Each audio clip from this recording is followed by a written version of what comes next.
et mehel on nagu, see on automatismi peal see, et ma pean kogu aeg seda mammutit püüdma tappa, eks ju.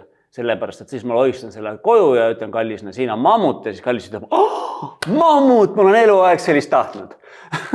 et tegelikult kallid naised ka, et märgake siis neid väikseid asju, mis see mees toob, et siis ta ei pea neid üle tunde tegema nii palju ja sulle, et püüda sinu kes seda heakskiitu ära teenida, et märkage neid väikseid asju.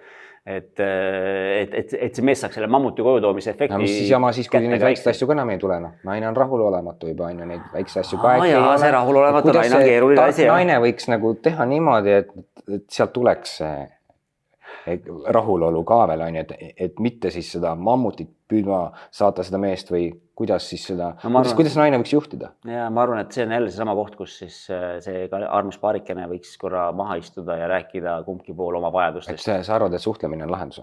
Suhtlemine on kõikide asjade lahendus. Et tegelikult mida sina vajad ja mida mina vajan ja mida me saame üksteisele pakkuda. Kommunikatsioon just. Ja võib-olla leppida kokku, et ütleme siis iga õhtu, et mis oli tänases päevas sinu jaoks ilusat, mis oli minu jaoks ilusat. Mitte see, et me ütleme alles siis, kui juba miks need sokid seal vannitöö põranda vedelevad? Kallis, see on nii äge, sa täna panid oma sokid pustapesu hästi, see on ilus. Sa panid isegi täna pesumasina käima.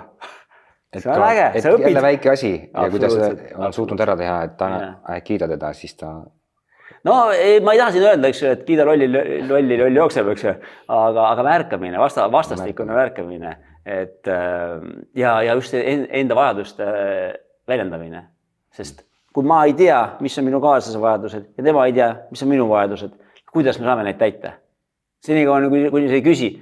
Me ikka jälle räägime sama näidet oma koolitustel ka oma partneriga, et sa pead väljendama vajadust. Kui sa istud õhtusel teleka ees, kõrvuti diivaniga sina ja sinu kallis naine, vaatate seal, mis iganes, ja mõlemad istuvad ja mõtlevad, et pagan küll, ta võiks ju tulla mult ümber kinni võtta.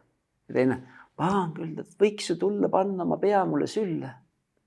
Aga ma ei ütle, sest ma olen nii kange ja ma olen solvunud selle ja selle pärast ka veel, eks ju. Ja siis sa istud selle järgmine 30 aastat, senikaua nagu üks pole ära surema.